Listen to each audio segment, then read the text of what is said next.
एक जंगल में पहुंच गए और जंगल में पहुंच करके भगवान का भजन करने लगे। क्या बोले? अरे कर ले भजन भगवान का नुकसान ना होगा, कर ले भजन भगवान का नुकसान ना होगा, कर ले भजन भगवान का नुकसान ना होगा, कर ले भजन भगवान का नुकसान ना होगा।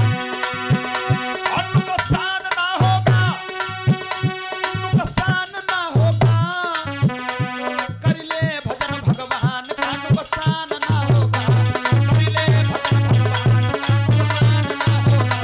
कर ले भजन भगवान का नुकसान ना होगा, कर ले भजन भगवान का नुकसान ना होगा। दुनियादारी के चक्कर में, दुनियादारी के चक्कर में फंसता है वो प्राणी, तेरे समान दुनिया में कोई बेईमान ना होगा, तेरे समान दुनिया में कोई बेईमान ना होगा।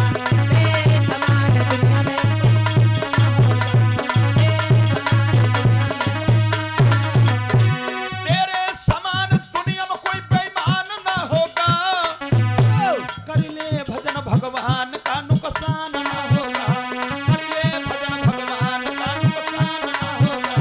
कर ले भजन भगवान का नुकसान ना होगा, कर ले भजन भगवान का नुकसान ना होगा। बोलिए श्री गोविंद भगवान की जय हो।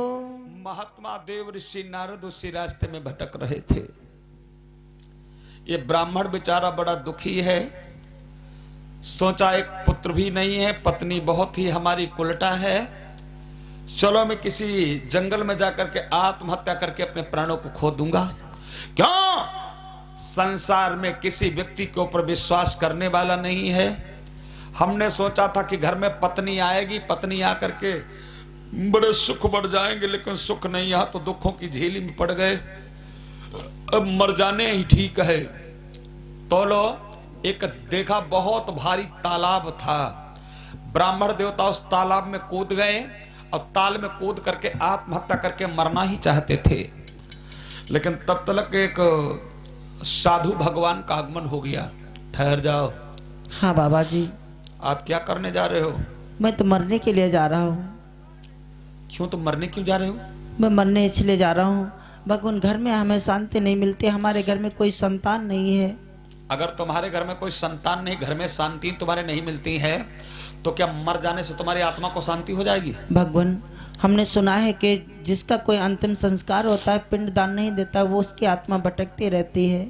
और अगर तुम मर जाओगे कच्ची उम्र में तो तुम्हारी आत्मा सही हो जाएगी ना? तो भगवान क्या करें, हमें कोई रास्ता नहीं मिलता है। देखो, रास्ता देखने के लिए संघर्ष करना पड़ेगा, और अगर संघर्ष नहीं करोगे, सीधे सामना दे रहे हो, अपने जिंदगी को खत्म कर रहे हो, मर रहे हो, तो मर जाने के बाद तुम्हारी जीवात्मा को बिल्कुल शांति नहीं होगी। भगवान मुझे मर जो जाने आत्महत्या करके लोग मरते हैं, जो फांसी लगा के मरते हैं, जो जल में डूब करके मरते हैं, जो जहर खा के मरते हैं, इनसे ज्यादा नरकी और इनसे ज्यादा पापी कोई नहीं होता है। दीजिए। तो भगवान क्या करें हम? क्यों? हाँ कौन सी तकलीफ है? भगवान, हमारे घर में कोई संतान नहीं भाई। संतान नहीं हुई है? हाँ, तो संतान के लिए इतना क्यों दुखी हो? क्या करें? कभी ये सुना है कि पूत सपूत तो का धन संचय, और जो पूत कपूत तो का धन संचय? महाराज, घर में अगर पुत्र होता तो कम से कम हमारा नाम चल जाता, यही बहुत बड़ा होता। पुत्र दो तनक होते हैं।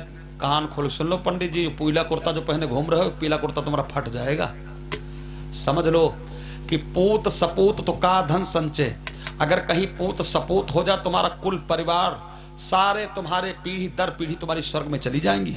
और जो कहो तुम्हारे घर में कपूत पैदा हो गया, कमूत पैदा हो गया, तो ये समझ लो कि तुम्हारा सारा परिवार तुम सहित नरक में जाओगे। लेकिन भगवान, नाम तो कम से कम हो जाएगा कि हाँ विप्र के कोई संतान भई थी। अच्छा, तुम नाम के बद मरे जाते? हाँ महाराज। वाह भैया वाह। अगर तुम नाम की बद मरे जाते हो और तुमका लड़कन की ज्यादा ही चाहना है, तो तनी बाहर निकले आओ।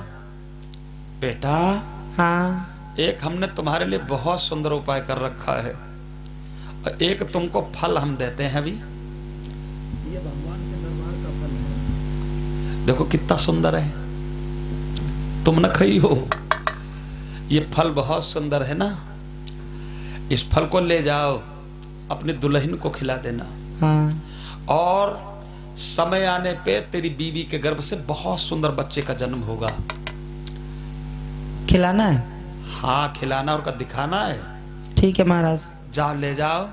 इस फल को जब तुम्हारी धर्म पत्नी खाएगी तो भगवान की दया से वो गर्भवती हो जाएगी, उसके गर्भ से सुंदर बच्चा पैदा होगा और तुम्हारा वंश चलेगा। यह मेरा आशीर्वाद है, ले जाओ। महाराज जी राधे राधे।